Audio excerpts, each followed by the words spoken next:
Bonjour à tous, bienvenue à ce webinaire La Motte à Biais. Donc je suis Guillaume Desports, c'est moi qui vais vous présenter ce sujet aujourd'hui. Donc juste pour me présenter rapidement, je suis chef produit donc chez La Motte à Biais, spécialisé dans les stabilisations, l'élevage, tout ce qui est produits d'élevage et les tanins, les collages aussi, donc principalement tout ce qui est pré- et post-fermentaire. Donc aujourd'hui, nous allons décrire les enjeux du millésime 2022 et surtout, nous allons discuter de la stabilité des vins et comment avoir un vin stable pour la mise en bouteille. Parce qu'évidemment, la stabilité a été un des gros enjeux du millésime 2022. Juste un petit mot par rapport à ce webinaire. Vous avez en bas dans l'application Zoom une partie questions-réponses, donc Q&R, dans laquelle je vous invite à poser vos questions directement. J'ai un collègue qui est avec moi qui va pouvoir regarder les questions et répondre en direct si besoin. Et puis, on va aussi pouvoir les évoquer à l'oral et je vais certainement pouvoir répondre à l'oral. Voilà. Donc, n'hésitez pas sincèrement à poser toutes vos questions. Pour nous, pour les autres participants, c'est toujours hyper intéressant de pouvoir partager, creuser un petit peu plus les sujets. L'approche que j'ai eue aujourd'hui, ça va être donc de me focaliser sur tout ce qui a été, on va dire, les points essentiels sur la stabilité. On va pas revoir toutes les stabilités, évidemment. Mais donc, si vous voulez creuser un petit peu plus sur certains points, n'hésitez pas à en parler. Donc, on va démarrer. L'idée, donc, sur ce millésime 2022. Hop. Donc, le retour sur le millésime 2022, alors c'est pas forcément vrai aujourd'hui parce qu'on est, enfin d'ici de Bordeaux, il pleut beaucoup, mais le millésime 2022 a été marqué par des fortes chaleurs et surtout le manque d'eau. Je pense que le manque d'eau, ça a été vraiment caractéristique de ce millésime, principalement en fin de saison. Donc, c'est intervenu sur des grappes qui étaient déjà formées et chargées. Donc, on a eu un espèce d'effet concentration avec un flétrissement des baies, ce qui a impliqué globalement qu'on a récolté des petites baies avec peu de jus, donc un rapport marc-jus relativement faible et finalement des rendements un peu en deçà de ce qu'on estimait au départ. Par contre, on avait une belle maturité avec une acidité faible du fait de la chaleur et puis une concentration des composés phénoliques au niveau des baies. Ça a impliqué une extraction assez difficile des jus, donc peut-être pousser un petit peu plus l'extraction si on souhaitait avoir obtenir des rendements corrects. Parfois un petit peu d'amertume et d'astringence, une richesse évidemment en polysaccharides du fait de la concentration et puis des pellicules relativement épaisses qui a entraîné potentiellement certaines difficultés de filtration. Donc on ne le voit pas tout à fait encore, mais bon, on estime que ce genre de conditions peuvent entraîner des difficultés de filtration en fin de process. Au niveau du vin lui-même, des fermentations, évidemment, on voit des pH qui sont plus élevés que d'habitude, ce qui implique que l'effet du SO2 est moins efficace sur des pH très élevés. Donc, on dépasse les 3,7, 3,8. Puis évidemment, des degrés alcooliques élevés, un faible malique, hein, c'est en lien avec la faible acidité. Donc, ça amène à des vins plutôt fragiles en termes de stabilité, présentant quelques instabilités colloïdales. En tout cas, c'est des drapeaux rouges, ça nous fait lever quelques drapeaux rouges. Il faut être particulièrement attentif. Tous les vins ne seront pas instables, évidemment, mais ils ont plutôt tendance à être plus instables. C'est aussi un terrain fertile pour Brettanomyces et pour toutes les déviations microbiologiques. Du fait des pH élevés, il y a moins de sélection. Peut-être certains d'entre vous ont eu des difficultés en FML. Évidemment, on va avoir une perte aromatique aussi du fait de la chaleur avec des vins un petit peu moins frais cette année. Donc, le millésime 2022, globalement, c'est un millésime qui a haut potentiel. Tout le monde est d'accord pour dire on a quand même une belle matière. Et donc, c'est un haut potentiel à préserver. Pour cela, donc, il va falloir bien identifier les pièges à éviter pendant l'élevage. Donc, on le rappelle, la chaleur, l'ensoleillement, le stress hydrique sont des marqueurs de ce millésime 2022, mais sont aussi des facteurs d'instabilité, parce que tout cela entraîne un TAV élevé, une concentration des baies, des anthocyanes peu polymérisés, hein, parce qu'on a eu notamment à cause de la sécheresse et du stress hydrique, parfois des arrêts de maturation, donc avec des pellicules épaisses et finalement des anthocyanes qui n'ont pas eu le temps de trop maturer, donc qui seront elles-mêmes instables, des protéines instables, ça c'est certain, et des pH élevés. Voilà, on parle d'instabilité, mais pourquoi un vin est-il instable? Alors, le vin est instable parce que c'est un colloïde. Alors, un colloïde, en fait, c'est une solution dans laquelle on trouve des particules en suspension d'une manière homogène. Donc, ici à gauche, bon, très rapidement, on a de l'eau pure, un colloïde stable, type du vin ou alors du lait, par exemple. Un colloïde instable, c'est quand on a toutes ces petites particules qui vont commencer à sédimenter. Donc, globalement, dans le vin, qu'est-ce que c'est ces particules? Ce sont des protéines, de l'acide, des acides tartriques, des phénols, hein, tout ce qui est matière colorante. Tout ça, ça peut créer des instabilités en floculant. Donc, évidemment, ça crée certains défauts. Défauts qui seront des troubles, des dépôts ou alors une perte de couleur. Donc, globalement, l'objectif stabilité, quand on s'apprête à préparer nos vins à la mise, c'est de conserver cette limpidité et conserver la couleur du vin. C'est ce qu'on va voir. Donc, pour faire cela, on va faire en 3 étapes. L'idée, c'est d'éviter les troubles et les casses à 3 niveaux. Donc, on veut prévenir la casse protéique, on veut prévenir l'instabilité tartrique, et enfin, on veut maintenir la stabilité de la couleur en fonction des vins. Donc, premièrement, on va parler du trouble protéique. Donc, le trouble protéique, ça ne concerne que les vins blancs et les rosés. Ça ne concerne pas les vins rouges parce que les tanins vont interagir avec les protéines instables du vin rouge et vont les stabiliser naturellement. Donc, on n'a pas de souci pour les vins rouges, c'est uniquement pour les vins blancs et les vins rosés. Donc, le trouble protéique, c'est l'apparition d'un trouble suite à l'augmentation brutale de la température. C'est dû à, évidemment, un changement de température, un changement de conditions externes. Pour le millésime 2022, on était un millésime chaud et sec avec des pH élevés, qui sont des facteurs très importants de production de protéines instables. On le verra pourquoi un petit peu plus tard. Donc, globalement, ce qui favorise la casse protéique, comme on le disait, des opérations préfermentaires qui vont triturer le raisin, donc de la macération pelliculaire, des pressurages un petit peu plus intenses, tout ce qui est un peu plus d'extraction. Globalement, on va extraire plus d'éléments en général, et donc plus de protéines, et donc plus de protéines instables. Un collage qui peut être insuffisant en FA ou en fin de FA. Une filtration colmatante. Alors là, c'est juste avant la mise en bouteille. Faut savoir que dès qu'on a des problèmes de filtration, dès qu'on a des problèmes de colmatage, ça devrait allumer une petite lumière dans votre tête en se disant est-ce qu'on a retenu des colloïdes protecteurs? Donc, il faut idéalement refaire des tests de stabilité parce qu'un vin stable, après une filtration colmatante, peut redevenir instable. L'utilisation de certains adjuvants, tels que le lysozyme ou les carboxyméthylcellulose, les CMC, pour réagir avec les protéines et créer un trouble. Aussi, un bouchage naturel peut relarguer certains tanins dans le vin s'il n'a pas forcément été très bien traité. Et donc, ces tanins peuvent réagir avec les protéines, même les protéines non stables du vin, pour créer ce trouble. Et enfin, comme on le disait, le stockage, donc l'exposition du vin à la chaleur, qui est la cause principale de l'apparition du trouble. Donc, la stabilité protéique, on va parler un peu des mécanismes et comment ça fonctionne, quelle est son origine. Donc, globalement, quelles sont les protéines qui vont être impliquées dans ce trouble? Ici, on voit ce visuel qui est un profil électrophorétique typique d'un jus de raisin. C'est une étude qui avait été adaptée de Marangon par Van Switter, où on a pu définir les molécules qu'on retrouve systématiquement dans un jus de raisin. Donc, les protéines vont être les invertases, les glucanases, chitinases, tomatine-like protéines, les TLP, et puis les lipides transfert protéines. Donc ça, c'est vraiment les grandes familles de protéines présentes dans le vin.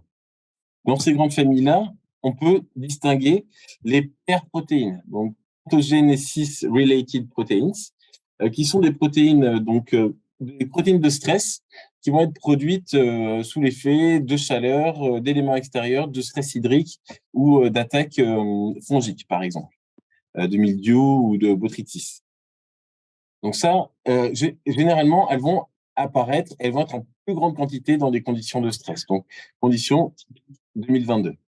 Donc, ces protéines, certaines sont stables, elles sont toujours stables pendant la vinification, et certaines peuvent précipiter pendant le stockage en présence de chaleur, donc créer ce trouble.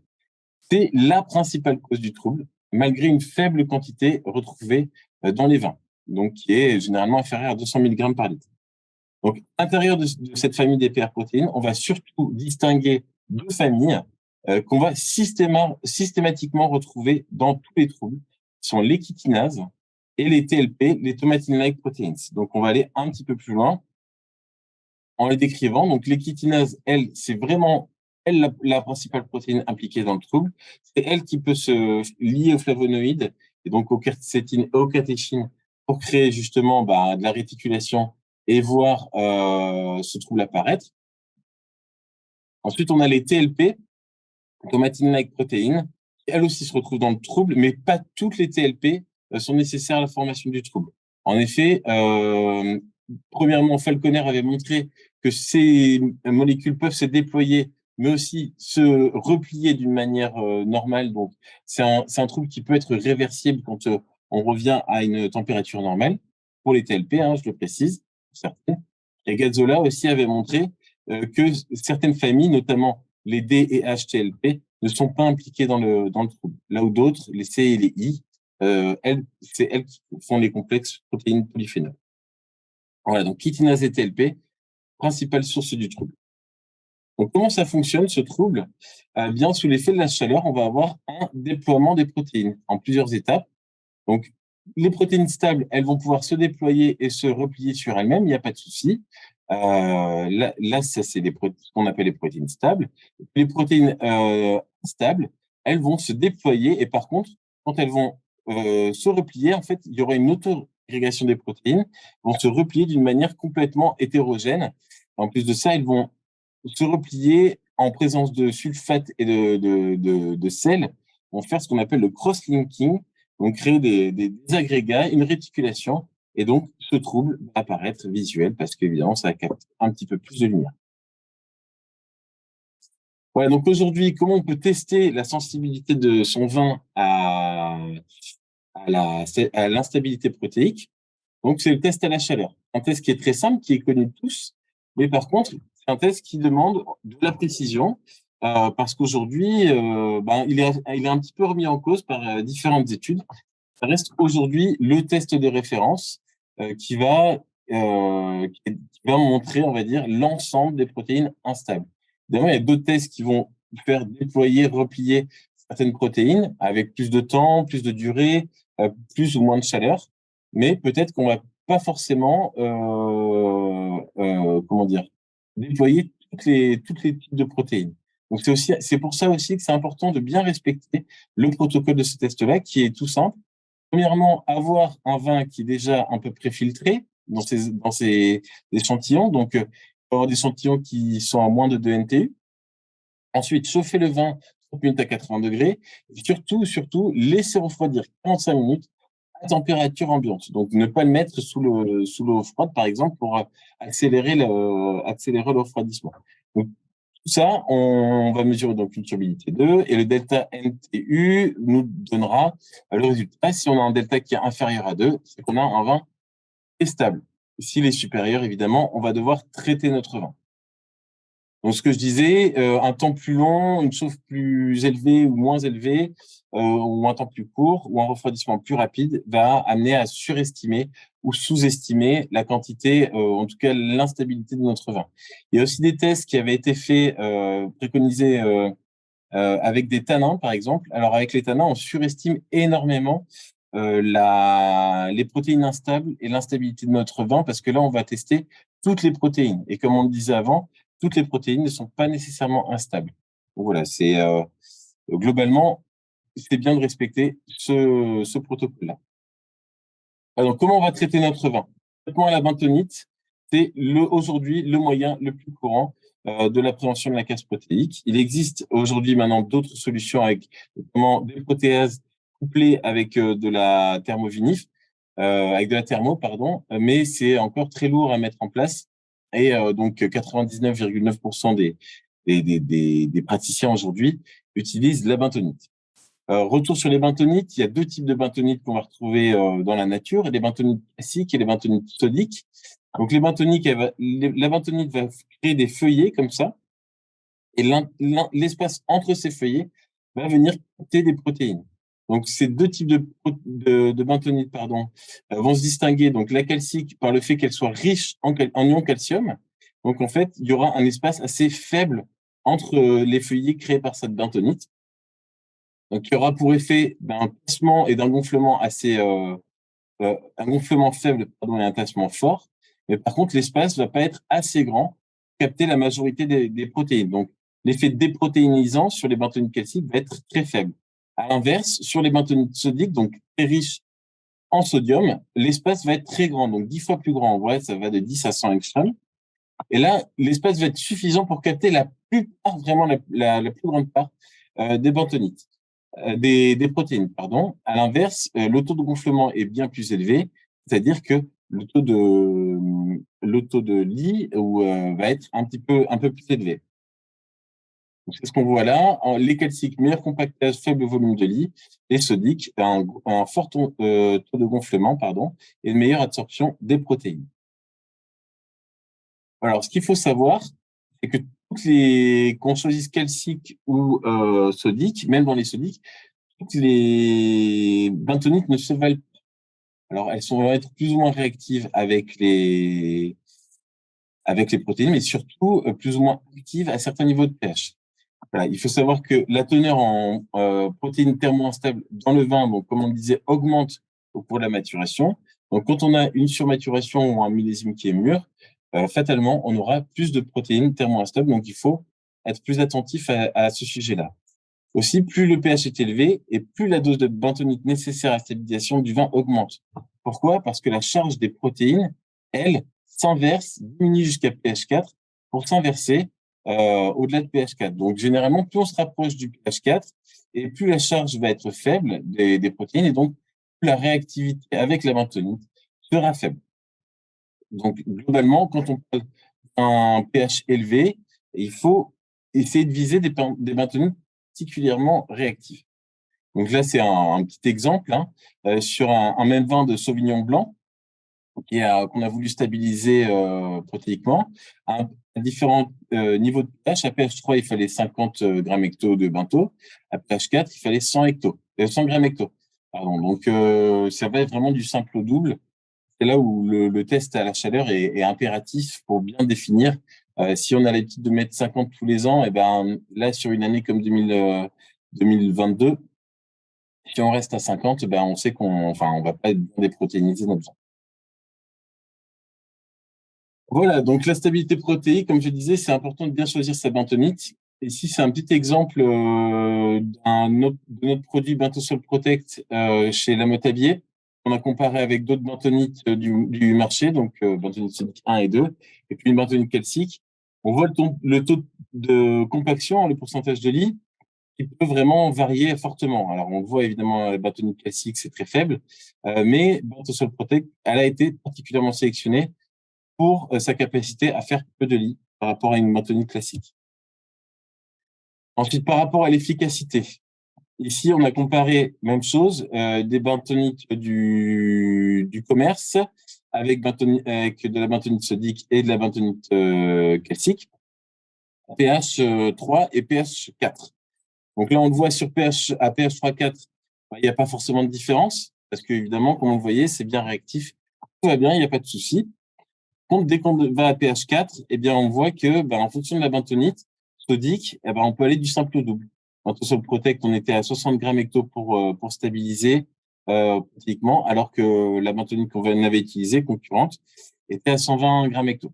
Donc, c'est là où il faut vraiment être attentif sur des années à des pH plus élevés, sur le type de bentonite qu'on va utiliser, et surtout quand on fait notre test à la chaleur ou quand le labo le fait pour vous, demandez à ce que ce soit votre bentonite, la bentonite que vous utilisez au chai, qui va être utilisée pour l'essai, parce que évidemment, sinon vous allez avoir une surestimation, une sous-estimation de la quantité de bentonite à utiliser.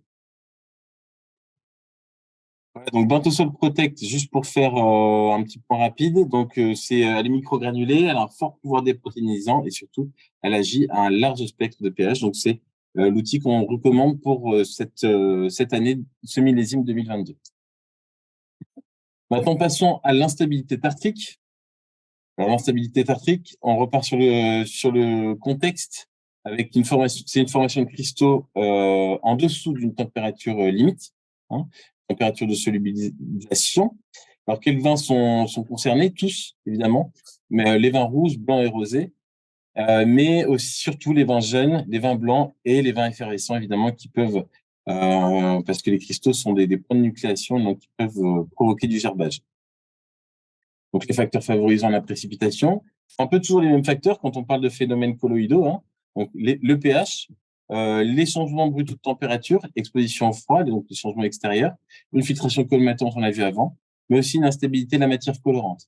L'instabilité de la matière colorante et des acides tartriques vont vraiment ensemble. L'un entraîne l'autre. Donc ça, c'est aussi important à prendre en compte quand on parle de vin rouge.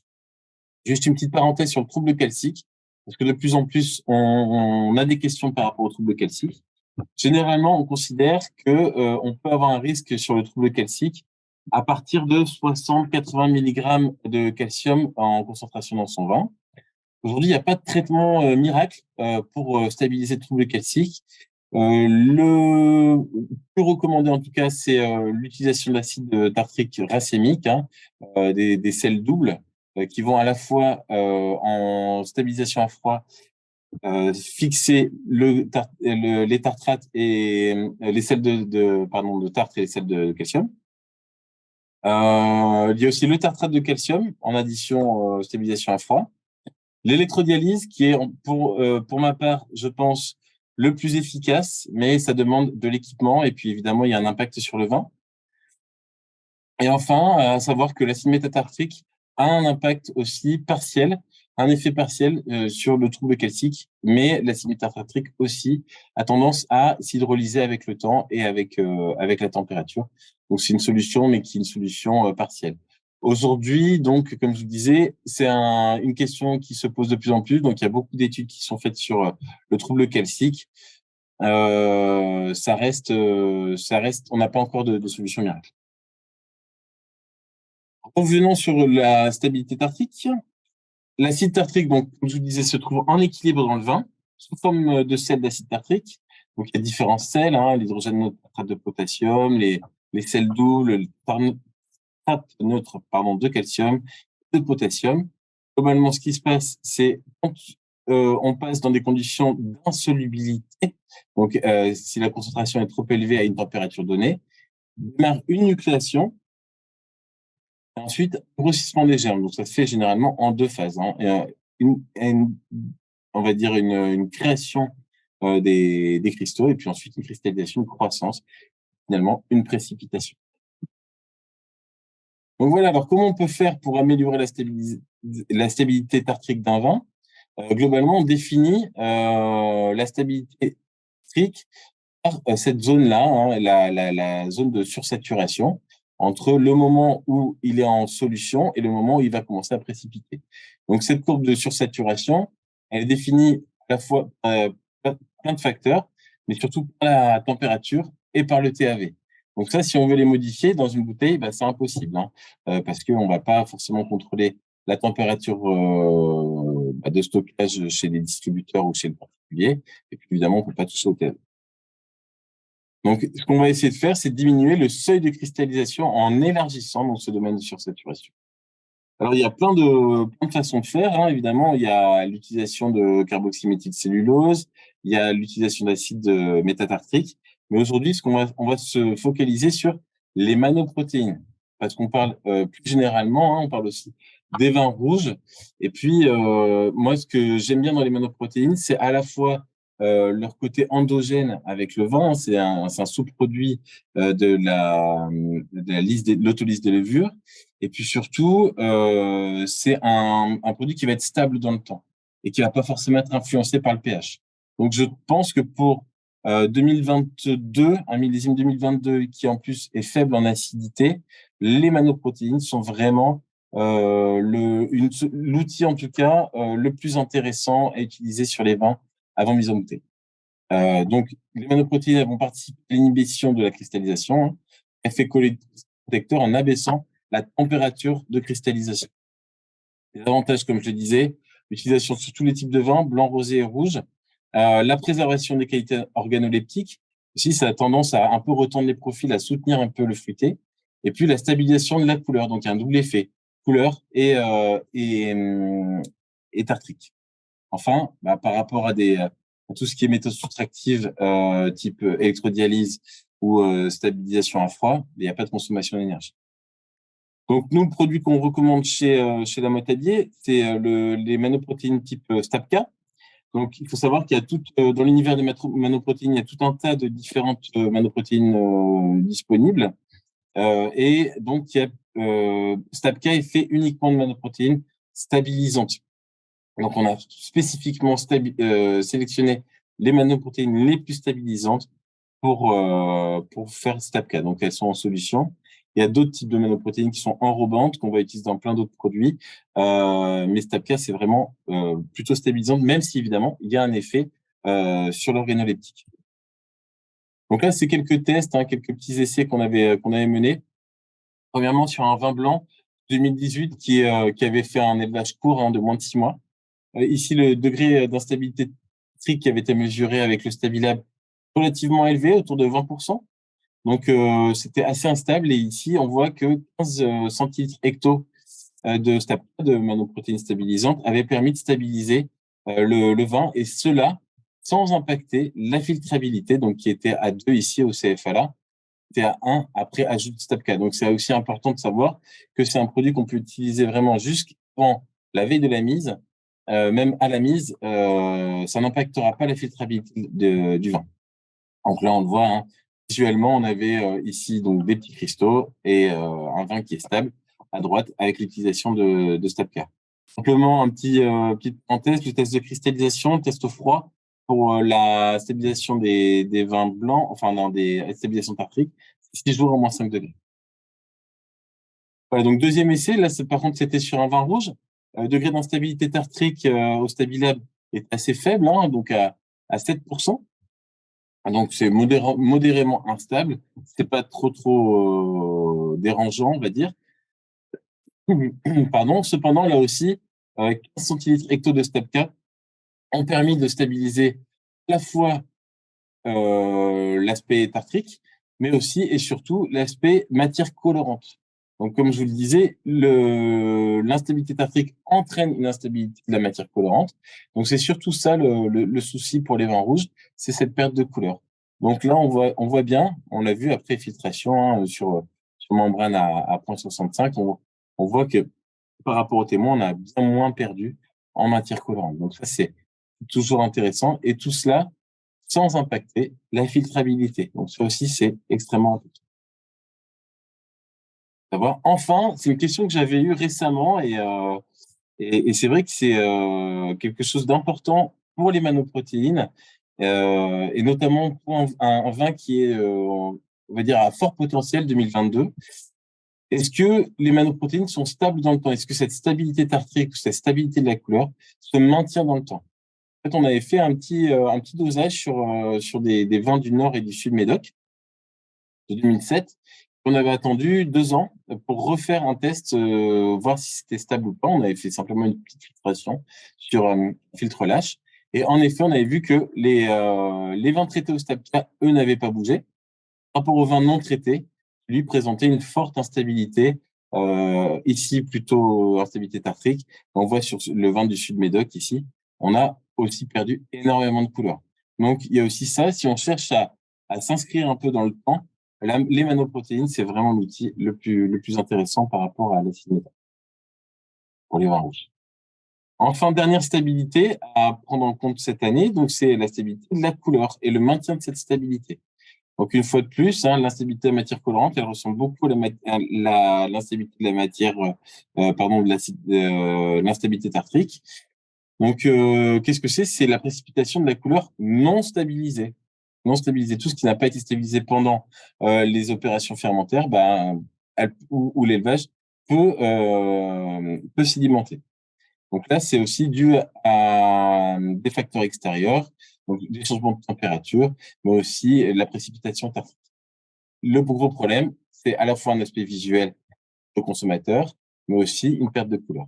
Les types de vins concernés, les rouges et les rosés, qu'est-ce qui va, on va dire, favoriser cette perte de couleur, comme on le disait, les vins jeunes, les vins en thermo, les vins sur lesquels on va faire un rafraîchissement, c'est-à-dire qu'on a assemblé des vins plus anciens pour les rafraîchir avec des vins plus récents. Un mauvais collage, ça, souvent ces vins-là, une forte extraction, un mauvais stockage, l'instabilité. Comment on l'évite? Donc, une extraction et stabilisation au plus tôt de la matière colorante, en utilisation de tanins, de bois, de polysaccharides levuriens, un collage adapté pour éliminer la fraction instable de la matière colorante. Et enfin, il faudra prolonger, si on le souhaite, cette stabilité par l'utilisation de gomme arabique stabilisante. Donc pour cela, on a tout un tas d'outils. Donc là, je vais décrire un peu quelques-uns des outils disponibles, de faire une boîte à outils pour la stabilisation de la matière colorante. Mais il faut vraiment la réfléchir sur l'ensemble du process, pas uniquement sur l'élevage. Donc au collage, l'idée, c'est d'éliminer la matière colorante instable, donc par l'utilisation de gélatine, par exemple, ou par l'utilisation de protéines de pois avec des produits type Green Fine. Donc, c'est toute notre gamme spécialisée protéines de pois en pur et en mix. Ensuite, pendant l'élevage, on va pouvoir utiliser des tanins d'élevage, donc pour fixer, pour protéger la couleur, donc vraiment pour favoriser la polymérisation de la matière colorante avec les tanins. Donc, typiquement, on en a un qu'on recommande, enfin, moi que je recommande particulièrement, qui est Tan Excellence. Tan Excellence, c'est un mix entre des tanins de chêne, donc qui vont amener le côté antioxydant, protecteur de la couleur, mais aussi des tanins de raisin, donc ça pour la stabilisation, pour favoriser la polymérisation à la fois des tanins, mais des tanins et des anthocyanes. Donc là, c'est vraiment pour laisser un peu le temps, ça va être tout au long de l'élevage pour favoriser la stabilisation. Enfin, je vous en parlais, les gommes arabiques pour prolonger la stabilité en bouteille. Alors, pour rappel, il y a deux types de gommes arabiques. Les gommes arabiques sont des gommes d'acacia qu'on va trouver en Afrique, donc qu'on appelle grossièrement les gommes arabiques. Donc, il y a les gommes d'acacia issues de l'acacia vérec qui vont servir à maintenir la stabilité. Et enfin, les gommes issues d'acacia seyal, elles vont être plutôt des gommes enrobantes, donc qui vont plutôt enrober les tanins, qui vont apporter du gras, du volume au vin. Enfin, un petit rappel sur le test de la stabilité de la matière colorante, ce qu'on appelle le test au froid positif. Donc, ça se rapproche on va dire, c'est un test comme un test de stabilité mais en moins hard. Donc là, on va passer 48 heures à 4 degrés et on va faire le delta NTU avant, après. On va mesurer la turbidité. Là, ça permet de s'assurer que son vin est stable ou pas. Aller un petit peu plus loin sur les gommes arabiques, parce qu'on en parle beaucoup, mais souvent, on ne sait pas trop en fait ce qu'il y a derrière. On aimerait avoir un peu plus d'informations. En fait, je me suis appuyé sur une étude qui est sur un projet qui s'appelle Vinarabic, hyper intéressant, donc qui décrivait en fait la capacité de stabilisation des gommes arabiques. Donc pourquoi? En fait, les gommes arabiques sont des hétéropiosides complexes, hyper chargés, hyper branchés. En fait, c'est la famille des arabinogalactanes, donc qui sont hyper branchés, sont hyper ramifiés, on va dire, qui leur confèrent un pouvoir fortement stabilisant à ces gommes. C'est pour ça qu'évidemment, en fonction des deux types de gomme arabique, on va avoir un côté soit enrobant, côté colloïde, soit stabilisant. Enfin, une chose intéressante qui ressort aussi de ce projet, c'est l'effet pH en fait sur l'efficacité de la gomme d'acacia vérec. Ce qui est intéressant à voir, c'est que plus le pH augmente et plus ces gommes vont être stabilisantes. Donc ça, c'est intéressant, notamment pour un millésime qui présente des pH plus élevés que d'habitude. On peut être assuré notamment sur l'efficacité de ces gommes, parce que les gommes stabilisantes, elles, leur pouvoir stabilisant augmente avec le pH. Donc c'est un petit détail que je voulais mettre en lumière aujourd'hui. Donc pour finir, pour faire un peu le bilan de ce qu'on a présenté aujourd'hui, termes de stabilisation, donc on a 3 types de stabilisation pour préparer ces vins avant la mise en bouteille, protéique, tartrique et couleur. Moi, ce que je propose, en tout cas, comme solution pour la stabilisation protéique, ça va être la bentonite, le tartrique, les manoprotéines, et pour la couleur, plutôt des gommes stabilisantes. Si on n'a pas, en tout cas, je parle du pré-mise, et on peut aussi travailler en amont, pendant la FA et pendant l'élevage. Enfin, la recommandation à la mode habillée pour la stabilisation protéique, on est sur la bentosul protect, particulièrement efficace, notamment pH élevé. La stabilisation tartrique, STAPK, ça marche très bien. C'est durable dans le temps et en plus de ça, on a un petit effet aussi organoleptique. Et enfin, pour la couleur, la gomella, super stabilisante qui fonctionne très bien et notamment sur les patchs bleus. Enfin, je voulais profiter de ce webinaire pour présenter une nouveauté 2023, donc qui vient juste d'être lancé, qu'on appelle nouveau produit qu'on appelle Manogum, qui réunit, on va dire, le meilleur des deux mondes entre les manoprotéines et les gommes arabiques. Donc, Manogum, qu'est-ce que c'est? C'est une poudre qui est parfaitement soluble, qui nécessite sous-tirage. Donc, on peut ajouter pendant l'élevage, mais jusqu'à la mise en bouteille. Donc, ça, c'est quand même super intéressant. C'est une gomme, c'est un produit qui va participer à la stabilisation du vin, qui n'impacte pas la filtrabilité. Donc, c'est un assemblage de polysaccharides levuriens et polysaccharides végétaux, donc dont monoprotéines, qui ont particulièrement été sélectionnés pour leur pouvoir enrobant, pour leur richesse en peptides sapides, pour leur apport de sucrosité et surtout pour, on va dire, équilibrer le vin. Donc, c'est un produit qui va permettre de, à la fois stabiliser, mais aussi soutenir l'aromatique et l'organoleptique, et tout ça sans impacter la filtrabilité ni la turbidité. Donc, c'est un super produit, on va dire, à tester et à utiliser jusqu'à la mise en bouteille. Là, c'est quelques petits essais, quelques petits comparatifs qu'on avait fait sur un Sauvignon blanc donc 2021 qui présentait pas mal d'amertume, un côté un peu verdeur, un petit peu d'astringence. Donc là, vraiment, l'effet, il a été assez fort sur une utilisation à 15 grammes hecto, avec vraiment le côté sucrosité, équilibre, persistance qui a été vraiment mis en avant. Sur nos merlots en Grave 2022, donc sur le millésime qu'on va vouloir mettre en bouteille cette année, on a un petit peu réduit les doses parce que finalement, on n'avait pas besoin de tant que ça de manoprotéines. Et donc là, la sucrosité, une fois de plus, a été mise en valeur, mais c'est surtout sur la persistance où on a vu la différence. Donc vraiment retendre, on va dire, le profil, retendre le fruité, retendre le fruité du vin. Ça en enrobant. Donc, pour faire le bilan, donc avant mise en bouteille, utilisation de manogum pour rehausser le fruit, pour apporter la rondeur de la sucrosité, pour réduire l'astringence, pour enrober les tanins et pour rééquilibrer la perception d'acidité. Voilà, le webinaire touche à sa fin. J'espère que ça a été assez clair pour vous. Je vois qu'il y a eu quelques questions au long du webinaire. Donc, si vous voulez, on va pouvoir peut-être les reprendre ensemble. Alors, je vois une question par rapport au tanin d'élevage. On me demande si l'association entre tanin d'élevage et micro-oxygénation est une bonne solution pour la stabilisation de la couleur. Alors, moi, je dis oui. Oui, bien sûr. C'est d'ailleurs même recommandé. Je pourrais le présenter peut-être un jour ou si on discute directement, si vous me contactez, je pourrais faire passer les résultats. Mais on a des super résultats en associant micro-ox et tanin d'élevage. Alors après, évidemment, quel tanin moi, c'est pour ça que j'aime bien le tanin excellence, parce qu'il y a à la fois le côté antioxydant et le côté stabilisant avec les tanins de raisin. Voilà, les tanins de raisin, c'est ce qui va le mieux faire les associations entre anthocyanes et tanins avec et même les ponts éthanal avec la microx. Voilà, ensuite Caroline Sauveton, stabilité au froid. Quelle valeur de DIT, d'instabilité peut-on compter sur le STAPK? Très bonne question. Peut-on couper un autre traitement pour diminuer le risque? Oui, alors les manoprotéines, en effet, ont une efficacité limitée.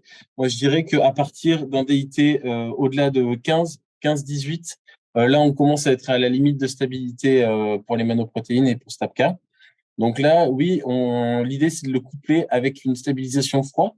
Donc l'avantage, c'est que si on peut coupler les deux, On n'est pas obligé de pousser à fond la stabilisation au froid. On peut légèrement diminuer l'instabilité et ensuite ajouter les manoprotéines. Donc, ça permet à la fois de faire des économies dans un sens et puis avoir un vin qui est moins impacté par tout ce qui est utilisation de procédés physiques. Et aussi, on a le côté un peu organoleptique. Alors ensuite, quelles sont les solutions qui n'auront pas à apparaître dans la liste des additifs? D'accord. Donc, dans la liste des additifs, en solution, je l'avais évoqué, ça va être l'acide métatartrique. Donc, l'acide métatartrique pour la stabilisation des tartriques, donc qui fonctionne très bien. On va dire que c'est la solution la plus efficace en additif. Par contre, il y a un petit impair, c'est que ça s'hydrolyse dans le temps. Et notamment, ça s'hydrolyse sous l'effet de la chaleur. Donc, plus le vin va être stocké dans des conditions de chaleur et plus ça va s'hydrolyser rapidement. Donc, globalement, on dit quand c'est stocké dans des bonnes conditions, inférieur à 15 degrés, on peut aller jusqu'à 6-8 mois de protection. Après, si ça prend des coups de chaud, ça peut s'hydrolyser assez vite. Donc, on considère à 3 mois pour des conditions à 20 degrés. Donc, 3 mois à 20 degrés, c'est assez rapide.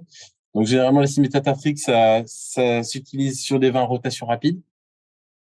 Voilà, qui doivent être consommés dans l'année. Après, l'autre solution, c'est la CMC, carboxyméthylcellulose, et qui va être principalement utilisée sur les rosés. Attention sur la CMC parce qu'elle a tendance à réagir avec les protéines. Donc, il faut que le vin soit vraiment très stable protéiquement. Donc, bien vérifier. Et puis, quand on fait ces tests de stabilité protéique, ajouter votre dose de CMC en même temps que dans votre échantillon parce que parfois, il faut un petit peu augmenter la dose de bentonite pour être sûr que ça soit stable et qu'il n'y ait pas de trouble. Autre chose, la CMC a tendance à réagir avec la matière colorante. Donc, c'est pour ça qu'elle avait été interdite puis réautorisée sur les vins rosés. Alors, surtout si vous êtes sur vin rosé, vraiment, il faut faire un test au préalable avant d'utiliser la CMC. Puis enfin, la CMC n'est pas utilisable sur vin rouge, évidemment, pour les mêmes raisons de réaction avec la matière colorante.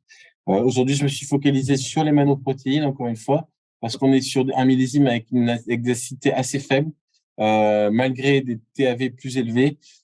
On estime peut-être l'instabilité un peu plus, on va dire, adaptée à l'utilisation des manoprotéines. Voilà, donc on a fait le tour de ces 3 premières questions. Il y en a d'autres. Peut-on utiliser StatA s'il y a des protéines instables? Oui, tout à fait. Tout à fait. Les manoprotéines ne réagissent pas comme le font, comme tu disais, la CMC. Donc, tout à fait, oui, il n'y a pas de problème. Mais après, évidemment, comme toujours, moi, je recommande de faire des essais au préalable. Un petit essai de labo, ça coûte pas grand-chose. Voilà, vous laissez 2 jours sur la paillasse, vous regardez s'il y a quelque chose qui a bougé ou pas. Normalement, il y a pas de souci, mais après, évidemment, chaque matrice de vin est différente et donc on ne peut jamais savoir. Voilà pour l'ensemble des questions. Hop.